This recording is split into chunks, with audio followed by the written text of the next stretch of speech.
누가 나를 오늘 여기에 누가 나를 부르셨을까? 요한복음 6장 44절 말씀 같이 함께 찾아보자. 하고 우리 태성 선생님 한 번만 좀 저 반주 좀 해달라고 부탁 좀 해주세요. 네. 자, 요한복음 6장 44절 같이 함께 읽어볼까요? 자, 시작!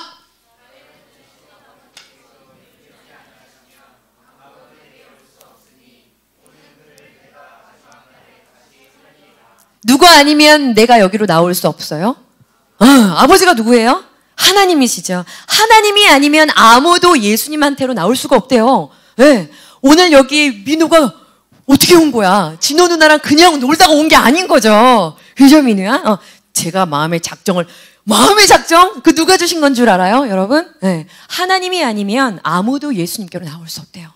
하나님이 기다리시고 하나님이 일하셨을 때 반응하는 친구들 가운데 오늘도 귀한 역사가 일어날 것을 믿습니다. 우리 이 시간에 아까 요나 선생님이랑 찬양했던 찬양 힘차게 다시 한번 찬양하고 우리 힘차게 다시 한번 찬양하고 우리 말씀 속으로 들어가 봅시다. 자, 반주 주세요. 주는 나의 힘이요네. 우리 아까 요나 선생님이 조금 음이 그죠? 뒤에서 우리 연희 선생님 자, 우리 한번 괜찮아요. 음이 틀릴 수도 있죠, 그죠? 은혜로. 자, 반주 주세요. 네, 하늘 위에 주님밖에 계시지 않습니다. 아멘. 오늘도 나를 이 자리로 부르신 주님만을 예배합니다. 하늘 위에 주님밖에. 아멘. 하나, 둘, 셋, 넷. 하늘 위에 주님밖에 내가 바라보고 사모할 뿐 내가 사모할 자 이 세상에 없네. 우리가 날마다 고백해야 할 것은 내가 믿을 수 있는 것 아무것도 없습니다. 내 마음과 힘은 믿을 수 없네. 우리가 믿고 바라보며 따라갈 것은 오직 한 가지 예수 그리스도이신 그 진리를 믿는. 아멘. 주는 나의 힘이요. 아멘. 주는 나의 힘이요. 주는 나의 힘이요. 영원히 주를 의지하리. 주는 나의 힘이요. 주는 나의 어떠한 상황 가운데서도 주님만이 나의 힘 되십니다. 주는 나의 힘이요. 영원히 주를 의지하리. 이 시간 반주 계속 주세요. 우리 말씀을 받기 전에 먼저 기도할 수 있었으면 좋겠습니다. 그렇습니다. 진리 되시는 나의 힘 되시는 주님을 바라보면서 이 시간 말씀을 받기 원합니다. 어려운 예레미야의 말씀이지만 하나님이 말씀을 통하여서 한 절이라도 나의 돌덩이 같은 마음의 심령 가운데 이 신비 귀한 성령의 역사를 통하여 새겨지는 오늘의 예배가 되기를 원합니다. 주님만이 나를 만지실 수 있사오니 주님만이 나에게 주 안에서의 변화를 일으키실 수 있사오니 주님 나의 마음과 나의 눈물을 아시오니 나의 소망을 아시오니 주님 내가 나왔으니 나를 부르셨사오니 주님 나를 통하여 이루실 하나님의 나라를 바라보며 오늘도 말씀 받기를 원하오니 주님 일하여 주시옵소서. 마음의 문을 열게 하여 주시옵소서. 이 시간 함께 기도합니다. 하나님 아버지 하나님 감사를 드립니다. 사랑하는 우리 학생부 친구들 하나님 오늘 이 자리 가운데로 초청하여 주시고 오늘도 말씀 앞으로 당신의 이름을 거룩하신 이름을 높일 수 있는 자리 가운데로 초청하여 주시며 하나님 감사를 드립니다. 아버지 하나님 오직 이 시간 성령을 의지하여 나아갈 때에 아버지 하나님 주님 우리 아이들 부르신 이유야 하나님 그 마음 주님 알게 하여 주시며 하나님의 임재 가운데에 하나님 주님의 마음 주님의 만지심과 주님의 일하심을 깊이 경험할 수 있는 나를 향한 주님의 분명한 뜻을 다시 한번 확실하게 새기고 오직 주님만이 일하실 수 있는 주님만이 역사하시는 이 시간 될 수 있도록 하나님 우리 아이들의 마음 가운데 일하여 주시고 우리 아이들의 그릇을 준비시켜 주십시오. 주님 감사합니다. 주님 일하여 주시옵소서. 예수님의 이름으로 기도합니다. 아멘. 전도사님이 이야기한 것처럼 여러분, 앞에 딱 나왔는데 졸린 기운이 있어요. 그런 기운들이 정말 있어요. 졸린 친구들은 아까 선생님이 몇 명의 친구들한테 주전부리 간식을 준비할까? 한 방에 아이스크림 쏠까? 했더니 한 방에 쏴주세요. 이렇게 얘기를 해서 전사님이 주전부리 간식을 준비하지 않았는데 피곤한 친구들은 그죠? 뭐 씹을 게 없으니까 일어나서 나가서 말씀을 들으세요. 학생부 우리 수련회를 놓고 이번 한 주간에도 많은 친구들이랑 연락도 하고 기도도 하고 했는데 정말 사모하는 친구들에게는 벌써 은혜의 역사가 일어나고 회개의 영이 막 부어지고 있고 전혀 마음에 없는 친구들은 여전히 아무 일도 일어나고 있지 않습니다. 이야기했던 것처럼 수련회 첫날 그제서야 저녁 깊은 밤에 아 내가 이제 제대로 해야겠다. 둘째 날 돼서 마음의 문을 좀 열어야 되겠다. 돌아오는 셋째 날 돼가지고 하루만 더 있었으면 좋겠다. 이렇게 후회하는 수련회가 되지 않을 수 있도록 여러분 가기 전부터 이것은 나를 위한 수련회야 라는 마음으로 기도하면서 준비할 수 있었으면 좋겠어요. 청년이 찾아왔다니까 오늘요. 그 수련회 도대체 너희들이 어떤 소문을 냈는지 모르겠지만 제가 회비를 내고 따라가면 안 될까요? 이런 친구들이 찾아왔어요. 그래서 조연사님이 뭐라고 했을까? 대답하지 않았어요. 대답하지 않았어요. 우리에게 주어진 잔치 자리잖아요. 그죠? 여러분들이 주인공이 돼야 되겠죠. 나를 위한 수련회야. 나를 주님 부르셨어. 그런 마음으로 여러분 기대할 수 있었으면 좋겠습니다.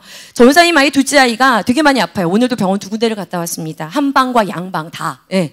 굉장히 오래 점점 아이가 약해진다는 걸 전도사님이 느껴요. 점점 아이가 약해지는 거야. 약해져요. 올해 여러분 독감 걸린 사람 있어요? 독감 예방주사 접종 맞은 친구들 있죠? 그죠? 안 받았어요? 독감 예방 접종을 맞고 독감을 2번 걸렸어요.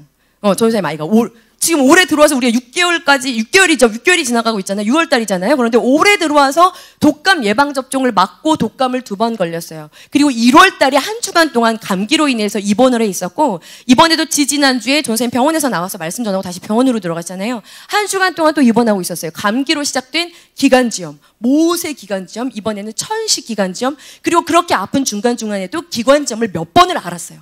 근데 아이가 작년에도 이렇게 아프지 않았는데 굉장히 면역이 떨어지고 있구나. 면역이 뭐죠? 무언가 균이 들어왔을 때 이것을 방어할 수 있는 힘이죠. 그죠? 온통 균이잖아요. 그런데 여러분도 어떻게 이렇게 건강하게 지내고 있어요? 여러분 면역력이 있기 때문에 건강을 지키면서 살아갈 수 있는 거잖아요. 면역의 힘이 너무 없구나를 전도사님이 이 아이를 보면서 느낀 거예요. 퇴원을 했어요. 그리고 퇴원하면서 그 대학병원에서 뭐라고 하냐면 여기 대학병원에 한 번 들어와서 진료받는 게 어려우니까 한 달 뒤 예약을 잡아주겠대요. 그러니까 만약에 그 한 달 전에 또 아이가 아프면 이 한 달 예약을 미리 땡겨 써서 병원에 들어오라는 거예요. 전도사님이 속으로 비웃었어요. 이건 하나님 날 훈련하시기 위한 시간인데 내가 그 한 달 안에 이 아이가 또 아프겠어? 했는데 3일 만에 콧물이 다시 나오는 거예요. 3일 만에! 그래서 전도사님이 버텨봤습니다. 약을 먹이지 않았어요. 하나님 이것이 무슨 일입니까? 지금 아프고 나서 참다가 결국에는 병원에 다시 입원하게 됐고 그렇게 일주일 이상을 입원을 했고 나온 지 지금 3일 만에 다시 콧물이라니요. 하나님 이것이 무슨 일입니까? 그런데 이틀을 버텼어요. 근데 코가 노래지기 시작하는 거예요. 노래진다는 건 점점 안 좋아진다는 뜻이에요. 여러분 누런 코가 나오는 건. 여러분 누런 코 보지 않았죠? 여러분들은 누런 코 보기 힘들잖아요. 그런데 그 누런 코를 얘는 맨날 달고 사니 이게 달고 만화에 나오는 그 누런 코를 달고 있어요. 그 누런 코가 나오기 시작하는 거예요. 근데 이게 누런 코 그냥 놔두면 이게 뒤로 넘어가면 밤에 또 숨을 못 쉬어요. 얘가 천식이라는 걸 이번에 알게 됐어요. 기관지성 무슨 알러지성 천식이라는 걸 알게 된 거야. 그러니까 밤에 숨이 안 쉬어지니까 너무 무서워요. 숨이 쉬어지다가 이러다가 그냥 딱 멈추면 안 되니까 네블라이저라는 호흡기를 집에 사다 두라는 거예요. 밤에 만약에 얘가 숨이 이렇게 들숨날숨이 이렇게 부정확해가지고 이 아이가 갈 수도 있으니까 네블라이저를 집에 준비해 놓으셔야 될 것 같다라는 이런 얘기들을 이번에 듣고 나왔거든요. 그런데 3일 만에 다시 아픈 거야. 그러니까 마음이 진짜 힘들더라고요. 버텨봤어요. 그런데 좋아지지 않는 거야. 그러면서 이번 주에 월요일 날 이 아이가 마지막에 나오면서 왜 이렇게 자꾸 아픈 건지 여러 가지 검사를 또 했는데 마지막 나오는 피검사에서 이 아이한테 몸에 뭐가 이렇게 이상 반응을 자꾸 일으키는지 알러지 무슨 검사를 피검사를 또 하나 하고 나왔어요. 그 결과를 이번 주 월요일 날 가서 들었어요. 너무나 놀랄만한 검사였어요.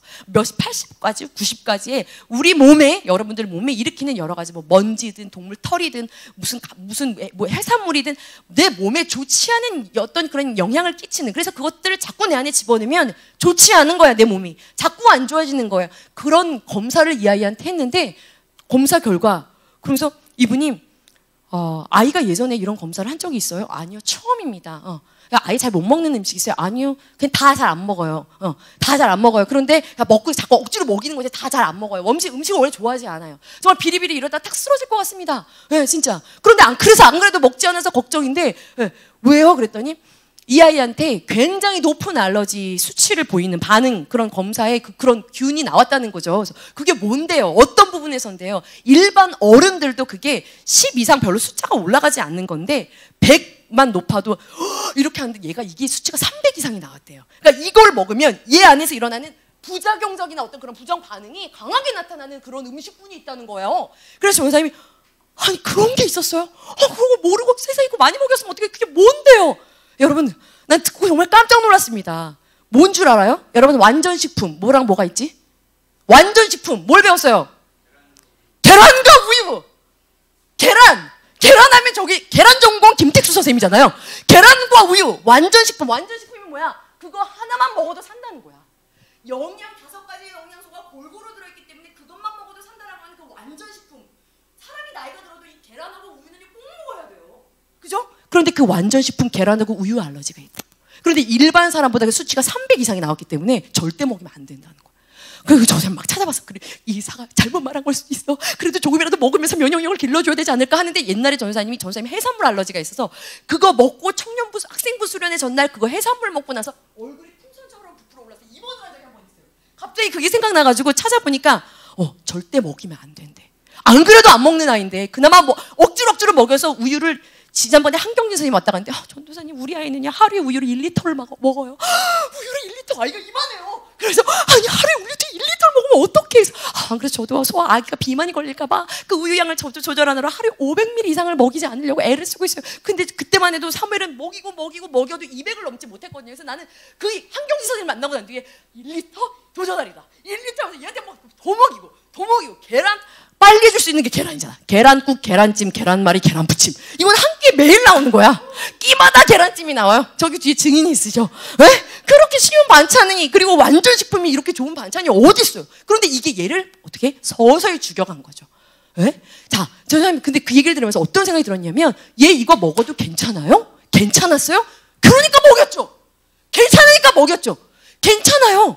아니요, 괜찮았는데요. 하면서 전쌤의 확신이 점점, 옛날에는 그래서 안 먹으려고 했었던 건가? 그래서 그렇게 입에서 밀어냈던 거였나? 그래서 그 계란에 엄마였던 닭국물 해줬을 때 아침과 저녁에 그렇게 설사를 작년에 여름에 했었던 거, 막 생각이 나면서 확신이 점점 줄어들면서 먹으면 안 되는 걸 먹었는데 얘가 어떻게 먹었지?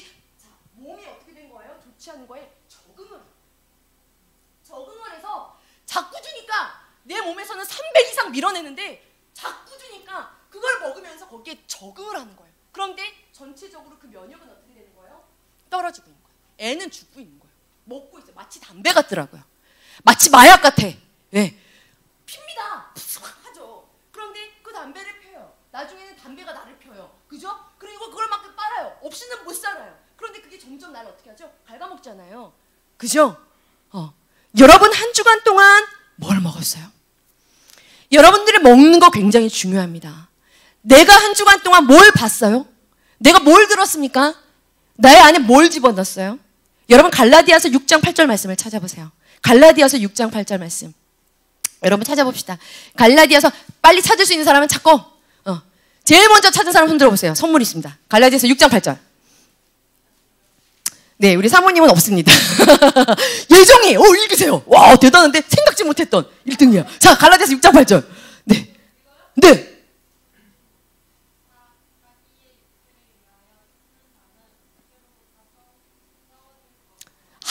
맞아요. 갈라디아서 6장 8절. 맞아요. 한 주간 동안 내가 나의 뭐예요? 쾌락과 육체를 위한 것만 심었어요. 그럼 육체로부터 뭘 거둔다고요? 썩어질 걸 거둔대요. 이해가 되나요? 무슨 말인지 이해가 돼요?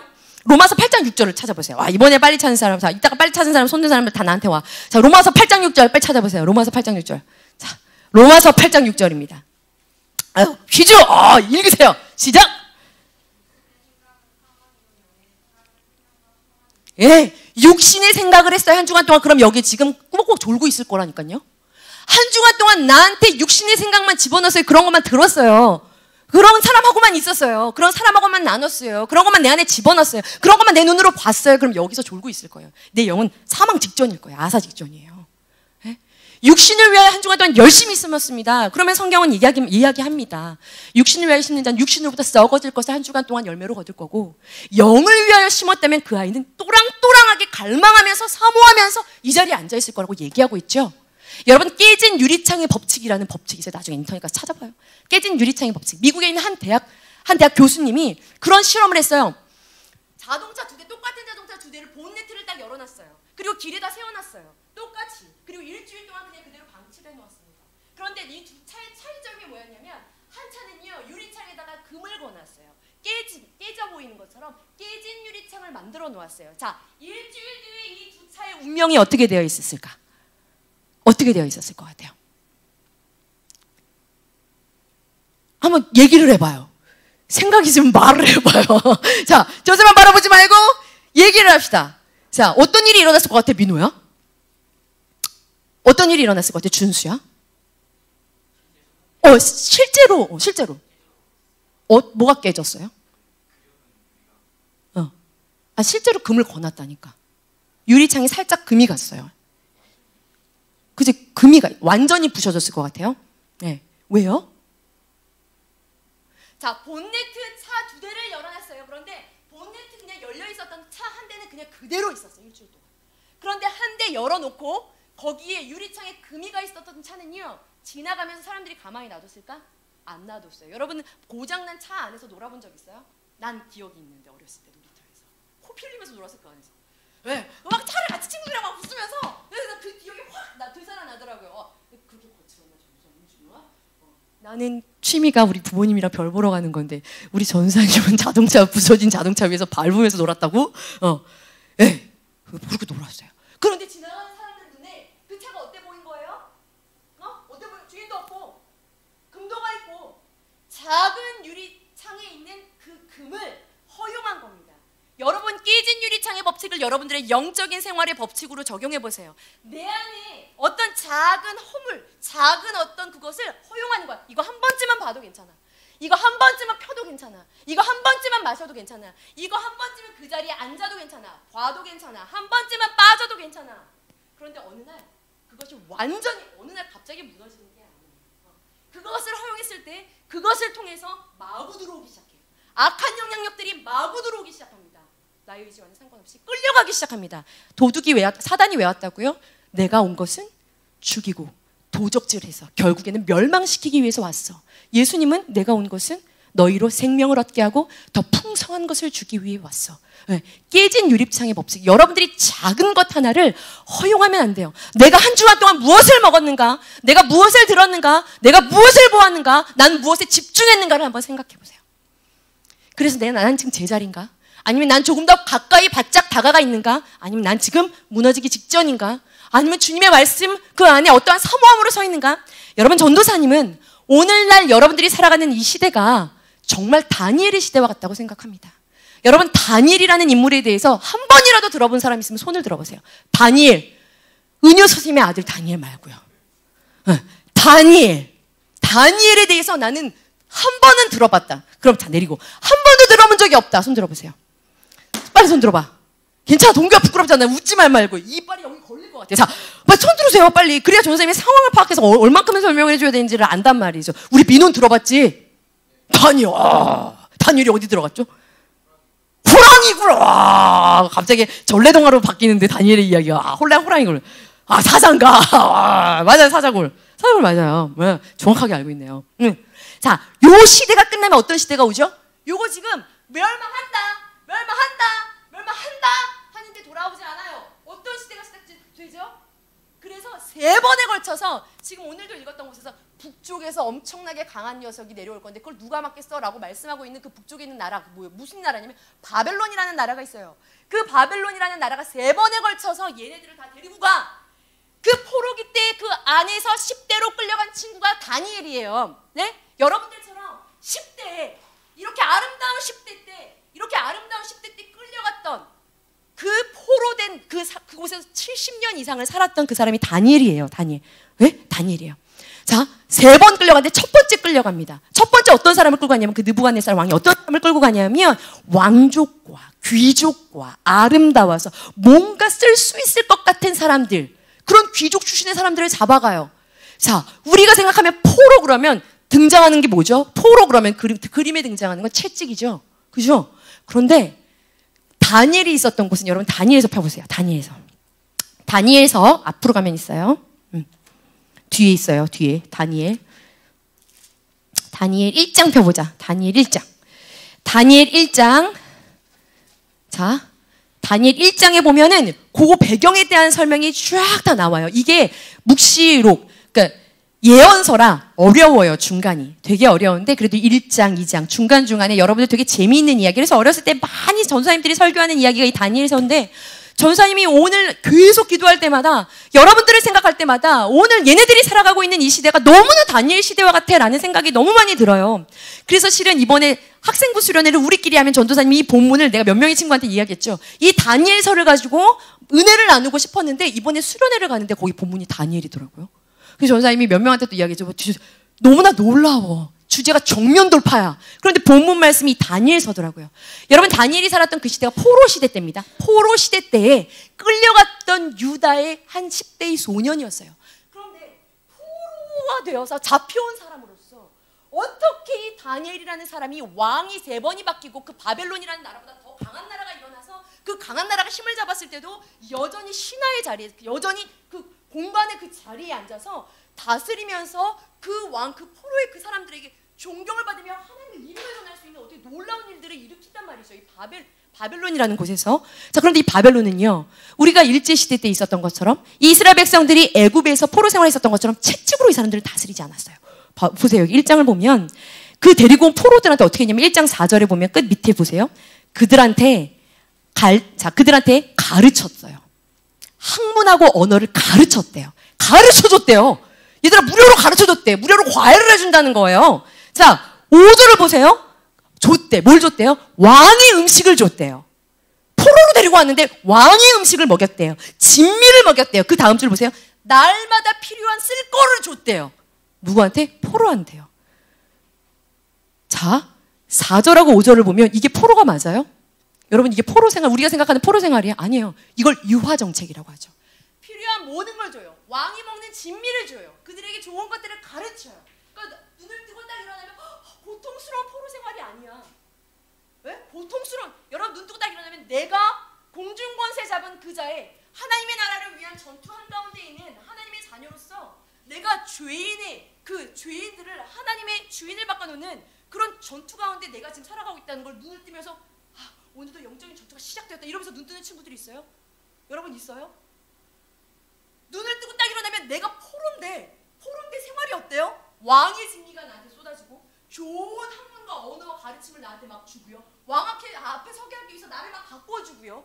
그들의 문화 정책, 동화 정책. 그런데 이 사람들한테 요구했던 딱 한 가지가 있었으니 그게 뭐냐면은요. 여기 7절에 보면 뭘 바꿔요?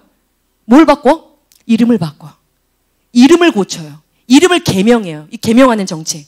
예. 이름이 뭐예요? 다니엘. 무슨 뜻이에요? 다니엘. 하나님은 나의 심판자, 나의 보호자, 나의 모든 것. 이런 이름이에요. 그런데 다니엘 너 이름을 바꾸자.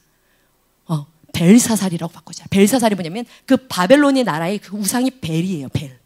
그 벨드사살의 이름의 뜻이 뭐냐면 벨의 왕자, 벨의 자녀라는 뜻이에요. 자, 이걸 다 해줄 거니까 너의 이름만 바꿔. 이름이 뭐죠? 자기 정체성입니다. 내가 누구냐 하는 거예요. 그런데 이 모든 것들을 다 해줄 테니까 너의 이름만을 바꾸어. 뒤에 보이지 않는 뭐죠? 영적인 전쟁이 있었어요. 그런데 다니엘은 이것을 알고 있었습니다. 예. 그러니까 그 유화 정책 다 치워주고 해주겠다고 하는 그 안에서 다니엘이 자기를 어떻게 지켰는 줄 알아요? 여기 보세요. 8절을 읽어봅시다. 8절 읽어봅시다. 시작. 다니엘은 뜻을 정하여 왕의 음식과 그가 마시는 포도주로 자기를 더럽히지 아니하리라 하고 자기를 더럽히지 아니하도록 환관장에게 구하니 왕이 준 음식을 향해서 이렇게 외쳤습니다. 저는 이 더러운 음식을 먹을 수 없어요. 야, 이거 말하는 순간 잡혀가는 거 아니겠어요? 왕이 먹고 있는 음식인데 저는 이 더러운 음식, 어떤 자기 입에 넣는 음식 하나도 자기는 거룩한 것과 그렇지 않은 것을 구별해서 먹었던 사람이 바로 이 다니엘이에요. 이 포로기 시대 때에 하나님 앞에 뜻을 정해서 나를 지켜내기 위한 영적인 전쟁터 가운데에서 모든 것들 유화정책, 자기를 부유하게 하고 가르쳐주고 자기를 높여주겠다고 하고 자기를 채워주겠다고 하고 입혀주겠다고 하는데 여기서 뜻을 정해서 거룩한 것과 그렇지 않은 것을 구별해서 뜻을 정해서 하나님 앞에 마음에 쏙 들게 자신을 지켜냈던 한 사람이 바로 이 다니엘이에요. 그런데 내가 오늘날 너희들 여러분들이 살아가는 이 세상을 보면요, 아침에 눈 뜨자마자 일어나서, 그죠? 세상이라는 이 전쟁터 가운데서 여러분 많은 것들을 여러분 안에 그냥 막 집어넣잖아요. 그죠? 많은 것들을 집어넣습니다. 네. 거르지 않고 마구 집어넣어요. 내가 이 악한 마지막 시대에 그리스도인으로 크리스찬으로서 학생으로서 여러분 보는 것, 듣는 것, 먹는 것, 말하는 것, 관계하는 것, 대화하는 것 가운데 여러분 구별되게 행동하지 않으면 살아남을 수가 없는 거죠. 한 주간 동안 살아남을 수가 없어요. 우리 지금 이번 한 주간 동안 지금 예레미야서 우리 하고 있는데 몇 장이 지나갔어요? 13장, 14장, 15장이 지나갔습니다. 13장, 14장, 15장이 지나갔어요. 13장, 14장, 15장을 지나가면서 그 안에는 많은 내용들이 나오는데 전사님이 이걸 보면서 어떤 말씀을 오늘 우리 아이들한테 어떠한 말씀이 이 아이들에게 들어가야 할까를 생각하면서 말씀을 대하는 자세가 굉장히 중요하다라는 이야기를 다시 한번 해주고 싶었어요. 예. 13장, 14장, 15장의 공통된 주제로 말씀을 대하는 자세. 여러분 13장에 보면 퀴즈를 한번 내볼게요. 큐티한 친구들은 대답할 수 있겠죠. 봐도 보질 못하고 아까 요나 선생님도 그런 얘기했어요. 눈이 있어도 보질 못해요. 귀가 있어도 듣지를 못해요. 아무리 말을 해도 이해하지 못해요. 그래서 하나님께서는 시청각 자료를 2개를 준비하셨어요. 그래서 예레미야야 너는 이거 2가지 비유를 그 사람들한테 직접 눈으로 보여주고 얘기해. 뭐랑 뭐죠? 13장에 나와요. 뭐랑 뭐예요? 뭐랑 뭐야? 네? 너는 가서 뭘 사와가지고 네 허리에 차 이렇게 얘기했습니까? 린넨띠, 예, 뱃띠, 뱃띠가 나옵니다. 그 뱃띠는요 제사장들이 허리에 차는 띠예요. 사서 무슨 얘기냐면요 사왔다는 건 그들을 애굽의 종되었던 그들을 누가 하나님의 자녀로 삼아서 나한테 속하게 요한복음 15장에 그죠? 부러진 가지들을 접붙여서 다 같은 의미예요. 뱃띠를 사서 네 허리에 차봐. 절대 그거 물에 적시지 마. 왜 하나님이? 그리고 며칠 지나서 유브라데 강에 가서 그걸 강가에다가 저 깊숙한 데다가 숨겨. 안 보이게 숨겨. 왜? 유브라데 600km가 떨어진 곳입니다. 예? 그걸 가가지고 그때 교통수단도 마땅하지 않은데 600km를 가가지고 하나님이 이런 걸 이상한 걸 시키. 그리고 거기다 띠를 이렇게 묻어요. 그리고 있다가 여러 날이 지나서 이제 주석학자들은 3년이라고 하는데 한 3년 정도가 지나고 난 다음에 그 뱃띠에 가서 찾아와. 네, 다시 가가지고요. 600km를 가가지고 그 뱃띠를 딱 들어보니까 물에다가 감춰놨던 띠가 어떻게 돼 있어요? 어떻게 돼 있어요? 큐티 안 했어요? 어떻게 돼 있었어요? 준영 어떻게 돼 있었니? 그 제 띠가 아니라 상관이 없는데요. 어떻게 돼 있었니요? 예? 어떻게 돼 있어요? 다 썩어 있었잖아요. 너네 진짜 이럴 거야? 정말 이럴 겁니까? 네? 준수야? 이럴 겁니까? 자, 예레미야 13장 빨리 찾아보세요. 네, 예레미야 13장. 자, 얘들아, 그래도 큐티를 어느 정도 한 번씩은 읽어는 와야 말을 하는 게 이해가 되잖아요. 그죠? 13장 제목에 뭐라고 나와요? 위에 허리띠 하고 나오잖아요. 그죠? 뱃띠 얘기를 하는 거죠. 봐도 보질 못하고 말을 해도 이해하지 못하는 자들 향해서 시청각 자료로 쓴 게 2가지가 있어요. 첫 번째가 뱃띠. 이게 계속 나와. 예레미야한테 하나님께서 막 이런 시청각 자료를 계속 요구하시는데요. 뱃띠가 나왔어요. 자, 뱃띠가 어떻게 됐니? 하나님 완전 다 썩어버렸는데요. 그래, 이제 내가 그들을 종되었던 그들을 사서 내 허리에 찬 것처럼 나의 영광이 되게 하려고 했는데 그들의 교만으로 인해서 그들은 썩어 쓸모없는 뱃띠처럼 될 거야. 넌 그걸 차고 다니면서 보여줘. 이렇게 얘기를 하세요. 자, 무슨 얘기예요?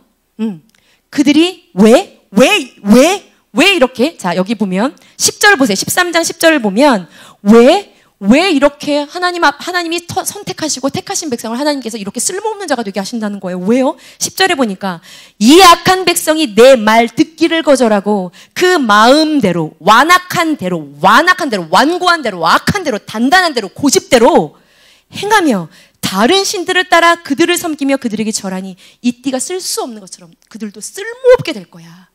네. 자, 말씀대로가 아니라 어떻게 했다고요? 마음대로 했다고요. 말씀대로가 아니라 마음대로 했다는 얘기를 하고 있어요. 저 쌤 우상숭배에 대한 얘기가 또 나오네요. 나랑은 또 상관이 없는 이야기라고 생각할 수 있지만 여러분 사무엘상 15장 22절과 23절에 보면 사무엘상 15장 22절과 23절의 말씀을 보면 순종하지 못했던 사울왕에 대해서 그런 얘기를 하십니다. 하나님께서 내가 너희들 예배드리는 것보다 내 말 듣는 것이 더 낫지. 자, 내 말 듣지 않는 건 우상에게 점을 치는 죄와 같아 라는 얘기를 하고 있어요. 내 말을 듣지 않는 건 우상 숭배하는 거, 박수 무당들에게 점치고 절하는 죄와 같아. 어떤 것이 내 말을 듣지 않는 것, 내 말씀이 선포될 때의 너희들의 자세, 듣기 싫어하고 여전히 듣지만 내 마음대로 하려 하는 너희들의 그 자세는 우상 숭배하는 죄와 같아 라고 얘기하고 있어요. 이스라엘 백성들이 왜 썩어서 쓸모없는 띠처럼 됐는 줄 알아요? 그들의 교만 때문에. 그들의 교만이 뭐예요? 말씀 대신 그들의 마음을 선택한 것입니다. 말씀 대신 그들의 고집을 선택한 것입니다. 말씀 대신 그들의 완악함을 선택한 거예요. 말씀 앞에서 그들의 자세는 또 하는 거야? 그들은 아무도 듣지 않았어요. 예레미야의 말을. 그리고 두 번째 뭐예요? 가죽 부대에 포도주가 가득 찰 거라고 얘기해. 아니 하나님, 가죽 부대에 포도주가 가득 차는 걸 모르는 사람이 누가 있습니까? 그래, 그래도 가서 얘기해. 그게 도대체 무슨 뜻인데요? 가죽 부대에 포도주가 가득 차는 것처럼 이스라엘 너희들 안에 그 취하는 것들로, 너희들을 취하게 하는 것들로 너희들이 가득 차서 취한 채 말씀을 읽고 살아가는 것, 그것 자체가 너희들한테 심판이야. 그것을 보여줘. 그것을 가서 이야기해줘. 이런 얘기를 합니다. 로마서 1장 26절 찾지 마세요. 로마서 1장 26절에 보면 너희들이 선택한 그 죄, 그 상태대로 내버려 두는 것, 그것은 하나님의 심판이에요. 내가 선택한 죄, 거기서 돌이키는, 돌아와! 라고 말하는 사람이 없는 거, 이거 무서운 심판입니다. 내 주변에 말씀이 없는 것, 무서운 심판입니다. 내한테 말씀이 들리지 않는 것, 무서운 벌입니다. 말씀이 들리기를 사모하세요. 말씀이 들리기를 사모하고 기도하세요. 하나님 말씀이 들리게 해주세요. 하나님의 말씀이 들리게 해주세요. 말씀이 들리지 않으면 죽어요. 여러분, 여기 15절에 보면, 13장 15절에 보면 너희는 들을지어다.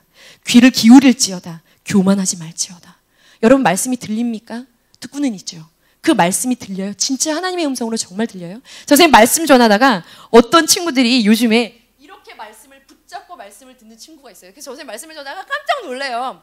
이렇게 막 전하면 다 이렇게 하고 있는데 어떤 친구가 이렇게 하고 말씀을 들어요. 그런데 기도할 때도 그 친구가 생각나고 말씀을 준비할 때도 그 친구가 생각나고, 실은 말씀 준비할 때 그 친구가 생각나서 여기까지만 할까 하다가 더 준비해요. 더 많이 찾아요. 아무도 알아주지 않겠지만 막 밤을 새서 준비하고 찾을 때가 있어요. 왜냐면 왠 줄 알아요? 그 한 사람 때문에 준비하게 하나님이 하세요. 먹겠다고 냉장고를 뒤진 아이를 위해서 음식을 요리하는 엄마랑 똑같아요. 이렇게 하고 말씀을 받아요. 하나님의 음성이 들려요. 그런 친구들에게는 은혜의 선순환이 일어납니다. 네? 저 선생님 요즘에 너무 신이 나요. 저 선생님 힘들어요. 찾아오는 친구들에게도 막 힘을 주지만 막 말씀에 이만큼 줄을 쳐와요. 네? 그래가지고 전사님이 예배가 끝나고 나면 와서 여기서부터 이거까지 무슨 말인지 도대체 모르겠어요. 야, 이 말씀은 말이야. 쫙쫙쫙 얘기해줘. 그 다음에 여기 이 말씀 모르겠어요. 다시 막 설명해줘요. 그 다음에 여기 모르겠어요. 그래서 막 가르쳐줘서 알아듣겠어. 와, 네, 진짜 너무 좋아요. 너무 말투가 티나죠? 너무 좋아요. 네, 이래요. 그러면 옆에서 한 친구도 박수 쳐요. 좋다. 이런 시간 진짜 너무 좋아. 나 선생님 얘기했어요. 나도 너무 좋아. 선생님 힘들어요. 근데 또 이런 죄를 졌어. 이것도 참 힘들고 해야 되는 일이지만 전사님 이거 모르겠어요. 이거 모르겠어요. 그 다음에 이거 뭐죠? 전사님 이거 뭐 이러잖아요. 밤에 12시에도 문자가 와요. 맨날 문자가 와요. 그래서 이걸 보면 되나요? 이 영상을 보면 되나요? 이건 왜 그런 건가요? 그러면 전사님이요 자다가도 벌떡 일어나서 도대체 뭐라는 거야? 주변에서 계속 답변을 줘요. 근데 막 너무너무 신이 나요. 너무너무 재미있어요. 그리고 기도가 막 절로 나와요. 막 은혜의 선순환이 일어나요. 그리고 상담을 요청해 가잖아요. 그러면 제가 처음에 주님을 만났을 때보다도 더 깊은 회개가 터지기 시작해서 집에 있어도 눈물이 너무 나요. 그런데 그 친구의 성령에 충만한 그 성령의 그 교통하심이 전도사님한테 일어나는 거예요. 성령의 이 아이 안에 충만한 게 나한테 막 전달이 되는 거예요. 그래서 내가 얘기를 하는데 내가 막 떨리는 거예요. 그 얘기가 끝나고 나서 나는 또다시 그 친구를 생각해요. 또 기도해요. 여러분 이것은 성령의 역사예요. 우리 모두가 다 경험해야 되는 거죠. 응? 은혜의 선순환. 말씀. 근데 그 친구가 가만히 있는 아이가 아니에요. 궁금해해요. 갈급해해요. 목말라해요. 갈증을 느껴요. 알고 싶어해요. 그거를 복음, 신인 협동설이라고 해요. 어려운 말로. 하나님은 여러분들한테 계속 두드리고 있어요. 그런데 내가 마음에 하기로 작정을 하고 문을 열기 시작합니다. 그러면 내가 하기로 작정하는 순간 부어지기 시작해요. 갈급한 사람은 그래서 먹게 되는 겁니다. 요한계시록 말씀에 보면 볼지어다 내가 문 밖에 서서 두드리니까 너는 내 소리를 듣고 좀 문을 열어. 문 여는 건 하나님이 못해요. 하나님은 인격적이기 때문에 준수야 마음 문 열어 내가 들어가겠어 이렇게 말하지 않으세요. 내가 문을 열어야 그분이 들어오시는 거예요. 내가 열기 시작하면 그분은 일하기 시작합니다. 놀랍게 일하신다니까요. 지금 우리 학생부에게 놀라운 하나님의 터치와 일하심이 일어나고 있어요. 이게 한번 지나가면 또 언제 찾아올지 난 모르겠어요. 이 은혜의 바람을 타기 바랍니다. 하나님이 터치하시고 만지려고 작정하신 이때 사모하세요. 갈급해하세요. 내가 문을 여는 겁니다. 믿음으로 반응하는 거예요. 그래야 그 은혜와 성령의 파도를 타는 거지. 여전히 내가 가만히 있어요. 그럼 그 친구는 그냥 지나갈 거야. 언제 또 이 은혜가 쏟아질지 난 모르겠어요. 그래서 전사님 오늘도 부목사님이 뭔가를 물어보셔서 이야기하면서 22년 만에 정말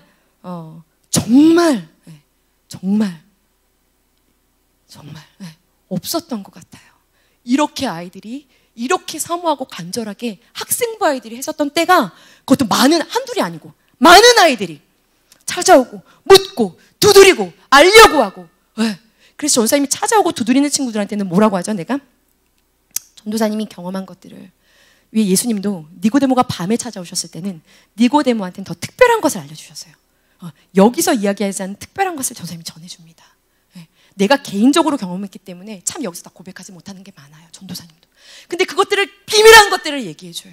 비밀한 것들을 막 알려줍니다. 알려주고 나서 난 어떤 생각을 하냐면, 이제 나는 끝났나 봐. 하나님이 이제 쟤네들을 통해 일하실 거니까 나는 이제 저 오늘 전사님 목사님한테 찾아가서 그랬어요. 목사님 전 이제 여기까지인가 봐. 웃기고 있네. 그렇게 얘기를 하셔서 이제 웃기고 있네 아주. 이렇게 얘기를 하셔서 근데 하나님이 정말 전 만족합니다. 그 아이 하나이가 열방을 뒤집을 거기 때문에 전 정말 그렇게 기도해요. 전 정말 믿어야 돼. 웃기고 있네. 네가 무슨 거기까지. 아니 정말 그래도 좋다고요. 그래도 좋다고요. 여러분들을 향한 기도가 그렇다고요. 여러분 한 사람 한 사람 향한 기도가 그렇다고요. 그런데 이 파도를 타야지. 어떻게 타냐고요? 내가 마음의 문을 여는 것입니다. 어떻게 열어요? 믿음으로 반응하는 겁니다. 내가 갈급해야 돼요. 내가 간절해야 돼요. 말씀을 대하는 자세가 중요합니다. 여기 14장에 보면은요, 그래서 말씀을 그렇게 뒤로 밀어놓고 하나님의 말씀을, 우리 수민이가 오늘 기도한 것처럼, 그 기도문 내가 썼나요? 당신이 썼어요? 수민이가 요즘에 어떻게 살아가는지가 막 느껴졌어요. 기도가 달라졌어요. 14장에 보면 말씀을 제쳐둔 그 삶에 대한 자들 향한 심판이 일어나고 있어요. 육적인 심판, 어떤 심판이 있습니까? 영적인 기근을 얘기하고 있어요. 기근, 이거 정말 길이 얘기를 못하겠어요. 기근, 어쨌든 이스라엘한테 주신 무서운 심판 중에 하나가 기근이에요. 거기는 물이 없으면 살 수가 없는 땅이에요. 기근이 일어날 거야. 근데 두 번째 심판이 있어요. 두 번째 심판은 뭐냐면 여기 13절부터 16절까지 심판인데, 여기 하나님께서 이런 얘기를 하십니다. 여기 7절이, 여기 어디야? 네, 여기 15장에 보면은요, 유다 왕 히스기야의 아들 므낫세가 한 행동으로 인해서 이미 너희들은 내리막길을 탔어. 유다의 왕 히스기야의 아들 누구요? 므낫세라고요. 므낫세는 12살의 왕이 되고 55년을 통치한 왕입니다. 그 아빠 히스기야는요, 하나님께서 박수 쳐준 왕이에요. 종교개혁을 일으켰고요. 그 아버지 아하스라는 왕이 굉장히 악행을 저질렀는데 세웠던 우상들을 전부 다 뽑아내고요. 산당 다 뽑아내고요. 예배에 막 우상 숭배하는 예배 제단 다 헐어버리고요. 6월절이라는 예배 회복하고요. 성전 회복하고요. 막 그랬던 왕이 히스기야 왕이에요. 하나님이 막 사랑하셨던 왕이에요. 그런데 그 왕의 아들, 저는 그걸 보면서 느꼈어요. 와, 믿음이 아무리 좋은 부모님 안에서, 이 아래에서도 다른 세대가 태어날 수 있구나. 그 히스기야 왕의 아들이 바로 이 므낫세 왕이고, 남유다의 왕들 가운데 제일 오래 통치하는 왕이 12살의 왕에서 아빠랑 9년 동안 같이 일하다가 아버지 돌아가시고 나서 55년을 이제 45년을 통치하는 거예요. 아버지 돌아가시고 나서. 그런데 이 므낫세가요, 대단한 일을 합니다. 여러분 열왕기하 나중에 한번 찾아보세요. 므낫세. 우리 작년에서 기억이 나는 친구들도 있을 거예요. 예루살렘 성전 안에다가 아세라 상을 집어넣었어요. 내가 어느 날 집에 들어가고 나왔어요. 딱 갔더니 우리 집 침대에 다른 여자가 딱 누워있는 거예요. 이런 일이 일어난 거예요. 이스라엘 백성들에게 성전 안에 우상을 집어넣은 왕이 바로 므낫세 왕이에요. 그 마당에다가 일월성신, 태양신을 이렇게 놓고, 한쪽에다 바알신과 아세라신을 섬겨놓고, 박수와 무당과 점쟁이들을 다 왕궁에서 일하는 신하들로 다 만들어버렸어요. 엄청난 죄, 자기 아들이여 인신제사라고 해서 최고의 우상에게 하는 행동 중에 하나가 자기 아들을 바치는 거예요. 그 아들을 불 가운데로 지나가게 합니다. 이 므낫세 왕이요. 이런 행동들을 막 해요. 그런데 어떻게 이럴 수가 있지를 살펴보는 것 중에 전생에 하나 찾은 건 뭐냐면, 이 아빠 히스기야 왕한테는요, 여러분들이 잘 알고 있는 이사야라는 선지자가 있어요. 이 예레미야 선지자서, 이 전서가 이사야서예요. 이사야라는 대선지자가 히스기야라는 그 왕, 종교개혁을 일으켰던 왕 옆에 있었어요. 무슨 얘기입니까? 종교개혁을 일으켰던 왕 옆에 뭐가 있었어요? 말씀이 있었어요. 이렇게 하시오, 저렇게 하시오, 이렇게 하시오, 저렇게 하시오. 그런데 그 다음 세대 55년을 통치했던 이 므낫세 왕은 아무리 눈을 뒤집고 찾아봐도 말씀이 없어요. 이사야 선지자를 톱으로 썰어서 죽였습니다. 그건 전설로 내려오는 말이에요. 이사야 선지자를, 말씀하는 사람을 톱으로 썰어 죽인 왕, 므낫세 왕. 말씀이 없었어요.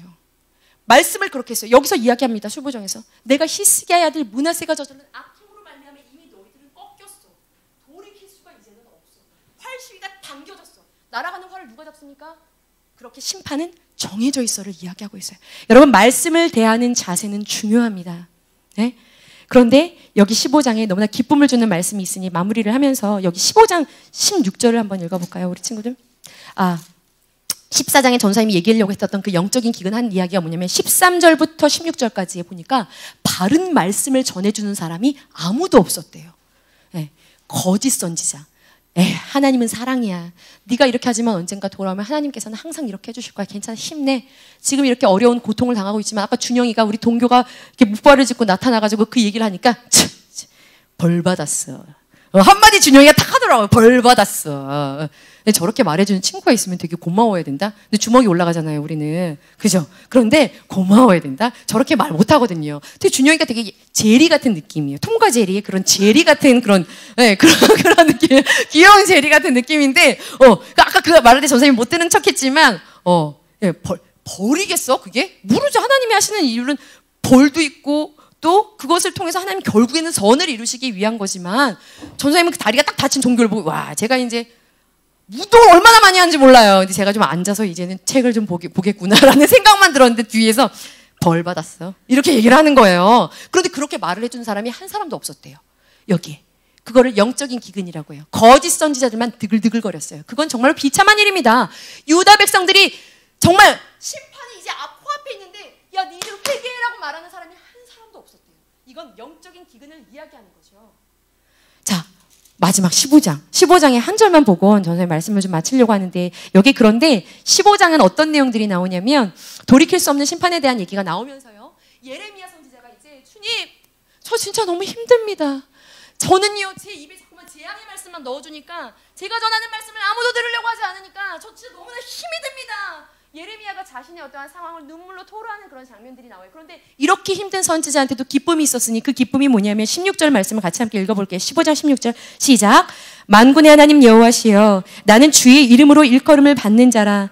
내가 주의 말씀을 얻어먹었사오니 주의 말씀은 내게 기쁨과 내 마음의 즐거움입니다. 예, 여러분에게 정말 어떠한 어려움이 와도 예레미야처럼 주님의 말씀을 내 입으로 집어넣고 내 안에 집어넣고 내 귀에 집어넣고 내 이 심령에 담는 것이 나한테 가장 큰 기쁨입니다라고 고백할 수 있는 사람이 있다면 하나님께서는 정말 예레미야처럼 여러분을 쓰시겠죠. 예? 예레미야가 이 다음 장에 보면 이런 얘기가 나오거든요. 예레미야야, 너 결혼하지 마. 선생님 한번 얘기했죠. 너 결혼하지 마. 이 전쟁의 때에 결혼하면 아기를 낳으면 그 아기가 엄청나게 고생할 거야. 너 결혼하지 마. 아기도 낳지 마. 너 잔치집에도 가지 마. 너 초상집에도 가지 마. 그런데다가 이 사람이 아나돗이라는 지방의 출신인데 아나돗 사람들이 죽이려고 음모까지 꾸며요. 그런데 이런 상황에서 아무도 듣지 않는 데를 향해서 막 말씀을 전하니까 답답한 겁니다. 어저께 늦은 시간에 12시가 다 돼서 민우가 문자를 보냈어요. 이름을 거론해서 미안합니다. 그런데 선생님이 그 시간에 교회에 있었거든요. 그런데 문자가 탁 왔어요. 근데 보니까 전도사님 심상치가 않은데 왜 그러지? 이 전도사님 점점점은 왜? 하지만 불안한 응이었습니다. 그랬더니 무슨 얘기를 하냐면 전사님, 어떤 친구랑 제가 얘기를 하다가 굉장히 감정이 격해졌어요. 네가 맞냐 내가 맞냐가 이제 된 거예요. 근데 그 친구랑 신앙적인 얘기를 한 거예요. 신앙적인 얘기를 했어요. 근데 민우가 보기에는 이제 민우가 보기에는 얘가 교회를 다니는데 진짜 믿음이 있어 보이지 않는 겁니다. 여러분, 마지막 때에 하나님의 성전 안에는 진짜와 가짜가 있다고 했죠. 그래서 주님이 오실 때에 그 진짜와 가짜를 갈라내시겠다고 했습니다. 그런데 민우가 보기에 이 친구를 진짜 가짜다 판단할 수는 없지만 진짜 믿음을 가졌는데 저렇게 할까? 안타까운 마음 때문에. 얘를 재단하려고 하는 게 아니라 안타까운 마음이 들어서 이렇게 얘기했대요. 너 성령을 받은 적이 있어? 라고 물었대요. 그랬더니 이제 이 친구가 뒤집어지기 시작해요. 왜냐면 우리도 내 믿음에 대해서 건드리면 화가 나잖아요. 내가 어렸을 때부터 어떻게 신앙생활을 하는지 본 적도 없는 저 녀석이. 그러면서 이상한 말을 했어요. 민우한테. 행위로 구원받냐? 들은 건 있어서 그렇게 얘기했는데 말이 문맥이 맞지 않았어요. 전선생님 보기에는. 여튼 뭐 그런 얘기들을 했어요. 그러니까 민우한테 막 하니까 성령을 받아야 예수님을 주로 고백을 할 수가 있는데, 그리고 회개가 터지는데 여러 가지 생각이 나서 자기가 듣고 믿고 경험한 이야기들을 하기 시작을 했습니다. 그랬더니 너는 왜 남의 믿음을 재단하냐고. 너는 무슨 행위구원을 얘기하는 거냐? 왜 남의 믿음이 있다 없다 재단을 하는 거냐? 이런 식으로 이제 얘기하기 시작을 한 거예요. 그래서 다시 한번 조심히, 나는 그렇게 너의 믿음을 재단하려고 그래서가 아니라 정말 너를 생각해서 이야기하는 거야. 너 혹시 예수님 앞에서 눈물이라도 한번 흘려봤니? 아니, 들은 걸 그대로 얘기했더라고요. 자, 예수님 앞에서 눈물이라도 한번 흘려봤니? 라고 이야기했어요. 자, 그랬더니 그 친구가 굉장히 무섭게 반응하면서 더 화를 낸 거죠. 그래서 흔들렸어. 민우가 이렇게 얘기하는 겁니다. 전도사님, 제가 맞죠? 유유유유유유가 왔어요. 그래서 전사님이 뭐라고 할게요. 요한복음 3장 5절을 빨리 찾아서 읽어봐. 성령이 아니면, 너희들 찾지 말고 나중에 찾아보세요. 성령이 아니면 아무도 예수님을 주라고 신할 수 없지. 예수님이 말씀하셨어. 물과 성령으로 거듭나지 않으면 어떤 누구도 하나님의 나라를 볼 수가 없다고 말씀하셨어. 맞아. 성령을 통해서 회개한 자가 천국에 갈 수 있는 거예요. 여러분, 천국은 어떤 사람이 갈 수 있어요? 회개한 자가 갈 수 있습니다. 죄가 지금 많고 죄가 지금 없고가 중요한 것이 아니라 주님 앞에서 내가 죄인입니다라고 회개한 자가 갈 수 있는데, 그 회개는 뭘 통해 일어나요? 성령을 통해 일어나요. 그래서 중생, 양자, 승의, 선생님이 어려운 말 예전에 많이 썼잖아요. 그 세 가지가 동시적으로 일어나는 성령의 사건을 통해서 구원이라는 사건이 일어나야 천국을 갈 수 있는 거예요. 그런데 그 얘기를 하는데 막 화를 낸 거예요. 그 밑에 너무나 마음이 속상하고 힘들어요. 그리고 내가 잘 몰라서 당한 느낌이 드는 거야. 그래서 어떤 얘기를 하냐면, 저 진짜 말씀을 열심히 묵상할 거예요. 예레미야가 이런 마음이겠죠? 이렇게 속상했겠죠? 맞아요. 전도사님이 민우 이야기 보면서 예레미야랑 똑같은 마음을 얘가 읽고 있구나. 예레미야의 마음을 가장 잘 묵상을 하고 있겠구나라는 생각이 들었거든요. 그런데 예레미야가 이렇게 힘들었겠죠? 너무나 눈물이 나요. 너무나 답답해요. 너무나 안타까워요. 저 진짜 말씀을 제대로 할래요. 저 진짜 말씀을 제대로 할래. 그래서 한 명이라도 더 구원할 수 있는 한 줄기의 빛이 되고 싶어요. 12시가 넘은 시간에 그 문자를 받고 저 선생님은 정말 많이 울었어요. 그리고 다시 기도하게 됐죠. 그래, 널 그렇게 쓰실 거야. 여러분, 이 말씀이 여러분 모두에게 주시는 말씀이었으면 좋겠습니다. 19절, 20절, 21절, 19절에 이렇게 말씀하십니다. 전도사님은 이거를 주석을 찾아봐도 이해를 못했고, 이거 말씀하시는 사람마다 다 달라서 도대체 예레미야가 무슨 죄를 지었는지 아직 발견하지 못했어요. 그런데 하나님께서 예레미야에게 마지막으로 이렇게 말씀하고 있습니다. 19절을 보세요. 네가 만일 돌아오면, 이거 repent, 회개하면이라는 얘기예요. 네가 만약 나한테 회개하면 내가 너를 다시 이끌어 내 앞에 세울 것이며, 네 안에 있는 헛된 것들을 버리고 너가 귀한 것을 선택하면 넌 나의 입이 될 거야. 너는 견고한 노성벽이 될 거야. 그들 안으로 들어가서 다시 한번 나의 말씀을 전하는 자로 내가 널 쓰겠다는 얘기예요. 선생님이 이 말씀을 준비하면서 여러분들 가운데 말씀을 사모하는 몇 명의 친구들이 더 많이 생각이 났습니다. 그리고 우리 모든 학생부 친구들이 이렇게 하나님 앞에 회개하고 돌아서면, 민호야, 너가 회개하고 내 앞에 선다면 내가 너를 세울 거야. 너가 헛된 것들을 버리고 내 앞에 선다면 너는 나의 입이 될 거야. 너는 나의 입이 될 거야. 여러분, 하나님의 입이 되기를 소원합니까? 여러분들이 입을 벌릴 때마다 하나님의 마음이 흘러가는 거예요. 하나님의 사랑이 흘러가는 거예요. 진리가 흘러가는 거예요. 죽은 사람들이 살아나는 거예요. 죽어서 힘이 없는 모든 애들이 힘이 나는 거예요. 그런 하나님의 입이 되고 싶지 않아요? 하나님이 그런 입술이 되게 하기 위해 오늘 여러분을 여기 부르셨대요. 어떤 사람에게 repent, 네가 만약 나한테 돌아오면, 네 안에 있는 헛된 걸 버리면 내가 너를 나의 입이 되게 할 거야. 견고한 노성벽이 되게 할 거야. 노성벽 뭡니까? 어떤 누가 공격해도 넘어지지 않는 노성벽, 강한 사람이 되게 하시겠다고 말씀하고 계세요. 이 말씀이 옛날 시대 때 있었던 말씀이 아니라 오늘도 살아서 나를 움직이게 하는 살아있는 하나님의 말씀이 되기를 소원하고 여러분의 기도 제목이 되었으면 좋겠습니다. 이 말씀을 묵상하면서 전도사님도 많이 울었지만 우리 사랑하는 학생부 친구들이 정말 하나님의 입술이 되기를 하나님 원합니다. 전도사님의 기도 제목이 또 됐어요. 그리고 이렇게 기도합니다. 여러분, 우리 같이 함께 찬양할게요. 있나요? 선생님 있나요? 네, 우리 주만의 지혜 뒤에 악보 좀 열어주세요. 주만의 지혜 우리 같이 함께 찬양하고 우리 같이 기도하고 네, 말씀을 같이 마무리할게요. 네. 반주 주세요.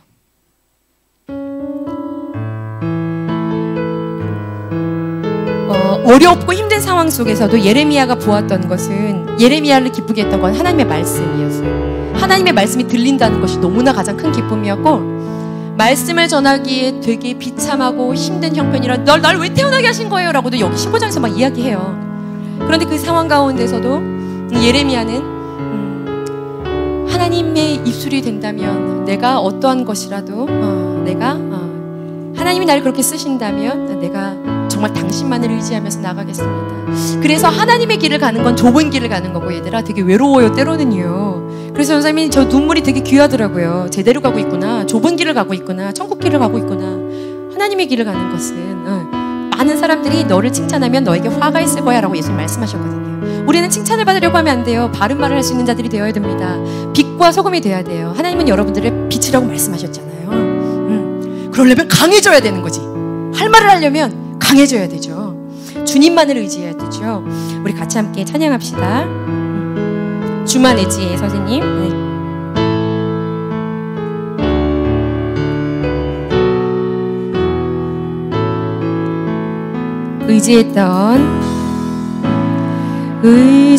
의지했던 모든 것 변해가고 억울한 마음은 커져가네. 부끄럼 없이 살고 싶은 마음 주님 아시네. 모든 일을 선으로 이겨내고 죄의 유혹을 따르지 않네. 나를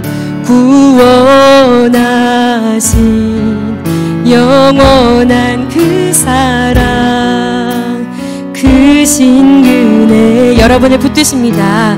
날 붙드시네. 아멘.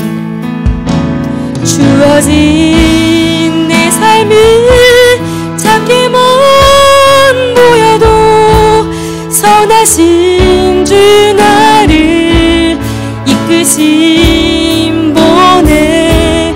중심을 보시는 주님만 따르네.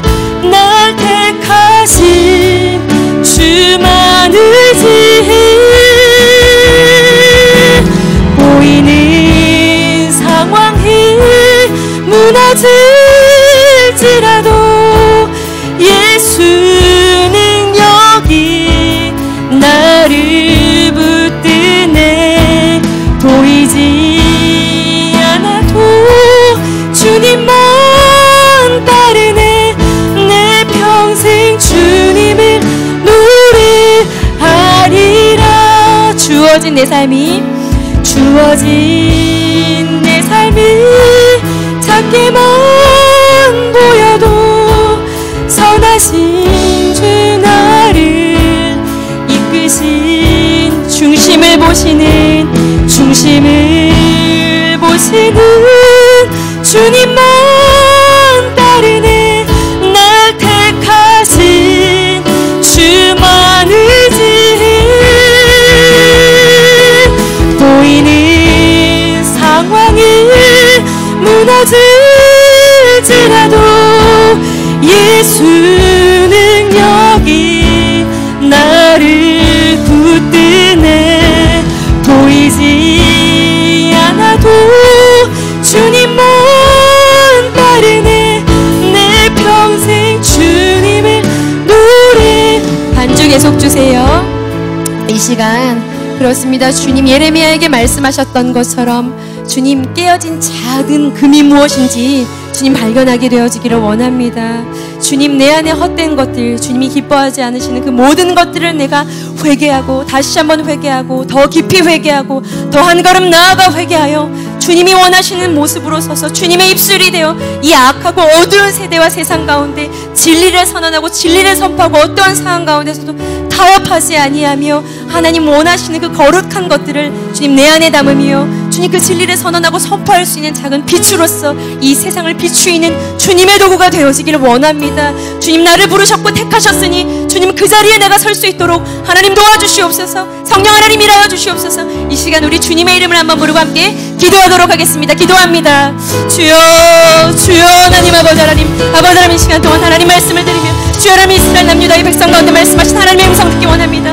구수인의 피부를 바꿀 수 없는 것처럼 하나님 주여 정말 그 평범의 그 무늬를 바꿀 수 없는 것처럼 너희에게 그 죄와 악이 이미 너희의 것이 되었지만 아니 너희는 선을 행할 수 있다. 너희는 돌이킬 수 있다. 너희는 할 수 있다라고 그들에게 가슴을 치며 눈물로 말씀하셨던 주님 그 마음을 담은 예레미야가 하나님 그 이스라엘 백성들 가운데 아버지 하나님 아무리 외치고 아무리 선언하여도 주님을 향하여 돌아오는 자가 한 사람도 없었던 것을 거짓 선지자들의 말씀에 귀를 기울이며 달콤한 그들의 말씀 가운데 자신의 모습을 온전히 보지 못하였던 그들의 영적인 기갈과 기근이 하나님 우리의 모습이 아닌지를 돌아보게 하여 주시길 원합니다. 하나님 바벨론과 같은 이 세상 가운데에 아버지 사랑하는 우리 학생부 친구들의 눈이 열려지고 보이지 않는 그 주님의 말씀 가운데 분명한 음성을 들으며 주님을 따라갈 수 있는 다음의 세대가 되어지길 원하오니 주여 하나님 말씀하여 주시옵소서. 주님 일하여 주시옵소서. 하나님 우리 아이들의 그릇을 만져주시옵소서. 하나님 약한 세대 가운데 견고한 도성벽이 되어 함께 하시는 주님의 이름만 의지하며 나갈 수 있는 우리 모든 학생부 친구들이 될 수 있도록 하나님 도와주시옵소서. 하나님 붙잡아 주시옵소서. 하나님 아버지 하나님 감사를 드립니다. 예레미야서의 말씀을 통하여서 다시 한번 우리 가운데 하나님 말씀하여 주시고 한 주간 동안 우리의 삶을 또한 다시 한번 말씀 앞에 세울 귀한 말씀을 우리 심령 가운데 허락하여 주시며 하나님 감사를 드립니다. 주님의 말씀으로 받게 하시고 말씀하신 것 가운데 하나라도 기억하여 우리의 신비 가운데 새기고 하나님 우리의 생활과 우리의 삶을 바꾸기 위한 의지와 결단과 싸움과 씨름이 하나님 말씀을 듣고 일어나는 순간부터 일어날 수 있도록 우리 학생부 친구들을 성령 하나님 강하게 붙잡아 주시기를 원합니다. 아버지 하나님 날마다 주님의 때요 우리 아이들을 만져주시기 위한 주님의 때인 것을 기억하게 하시고 문을 두드리시는 주님 앞에 믿음으로 결단하며 그 의지를 내어드릴 수 있는 우리 모든 학생부 친구들이 될 수 있도록 붙잡아 주시길 원합니다. 악한 세대 가운데 한 줄기 빛으로 사용하시기 위하여 주님의 입이 되게 하게 하시기 위하여 이 자리로 부르셔서 하나님 구별된 자리 가운데 세우셔서 오늘도 말씀을 담아주셨사오니 사랑하는 우리 학생부 친구들 견고한 노성벽과 같이 세상을 두려워하지 아니하고 함께 하시는 주님만을 의지하며 강하게 의지하여서 주님이 주시는 진리의 말씀들을 어떠한 상황 가운데서도 지켜내며